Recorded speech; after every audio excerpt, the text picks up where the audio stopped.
Alright, so here's a little bit of a real-time view of me scratching away at this background here for this Cyborg warrior from Rifts. As these things start out, I make, a lot of really super light lines, starting off with just like the main basic shapes and stuff, getting into the body, trying to figure out a pose and stuff. One of the things I do like to do after working out the torso are the legs, because that kind of like defines the balance, and that'll tell you a little bit more of like where the arms should go.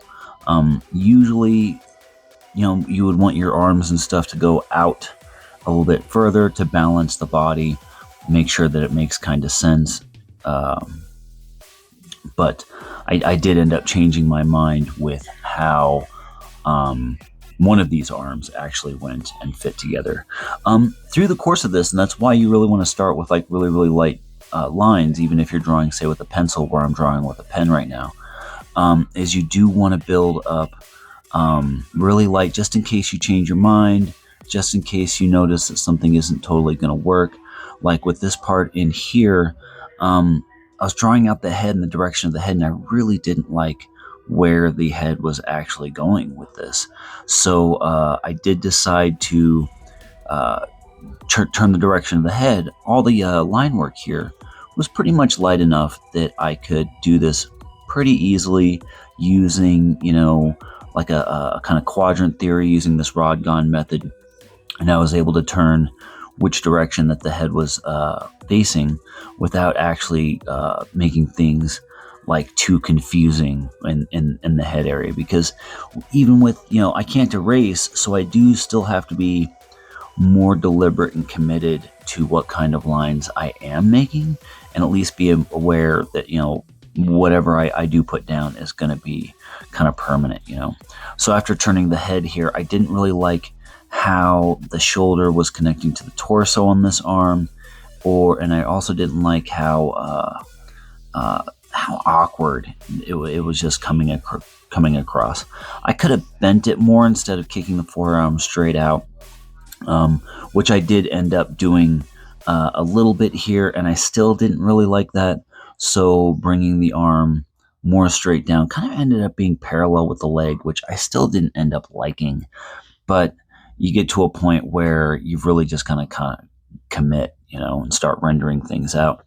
As you can see here now that, once I get like a general compositional form and stuff, then I want to go in and make some more deliberate decisions about the pieces that make up the form, the pieces of each arm, the pieces, the kneecaps, all this other stuff, work in a few facial details.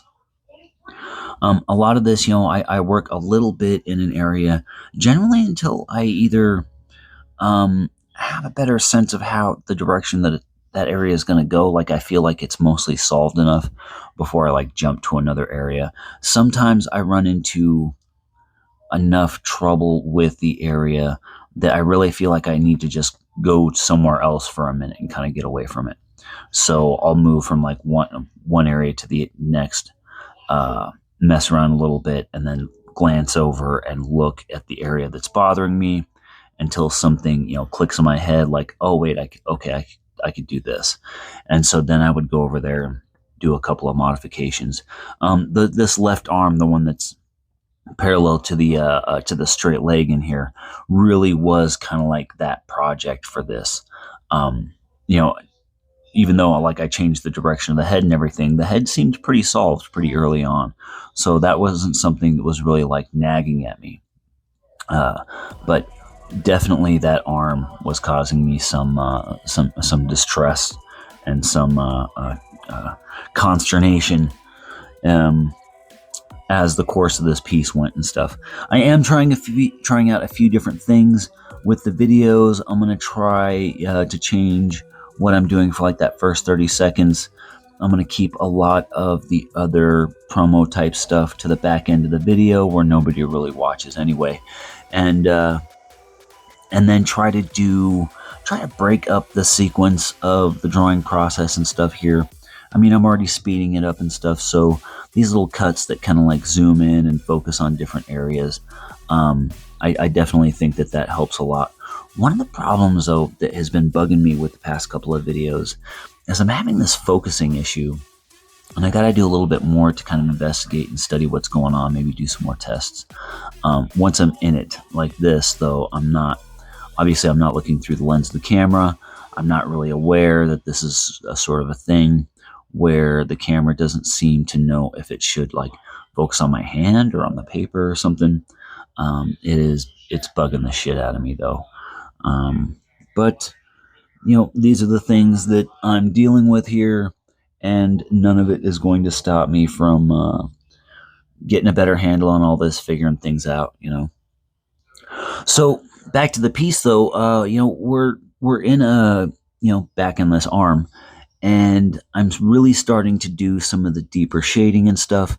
I've done a bit of shading, that's mostly like based on just like reaffirming different lights and dark areas. There's that focusing issue, man. It's just going crazy. But this shading, as I build it up and as I work it, from my light source and stuff, one of the bigger considerations that I try to stay focused on, though, is a light dark contrast with the shading, as well as like that volumetric light shading. So I do want to pay attention to my light source, but I also want to reinforce certain areas and build some clarity from like different regions and structures in the body and stuff. So you'll see, along with the overlaps, like with this arm, it does a bit of overlapping and stuff down the forearm towards the elbow. And then a lot of the shading that I'm going to do is really to reinforce that kind of volume. And as it gets darker with each part that kind of like underlaps and overlaps, I can use that shading to build gaps and stuff. One of the reasons why it's so important to start light and go darker as you go is because now I can get into some of these areas and get really dark and be deliberate with it. It'll clean up a lot of the mistakes. It'll clean up some awkwardness. There's a saying that I don't know who said it first, but I heard it first from Todd McFarlane: when in doubt, black it out. And so in an illustration like this, you can have some areas where maybe you fully don't understand what's going on or how to represent what you were trying to put in the piece, say especially with like ankles, waists, stuff like that. It is a time-tested and true tradition to black that shit out and just kind of, shade it out and darken it, put it in the shadows. That hides the confusion. People don't see the confusion as they're going through a piece. They don't really often look at it long enough to decipher that sort of stuff, and then it ends up looking even cooler.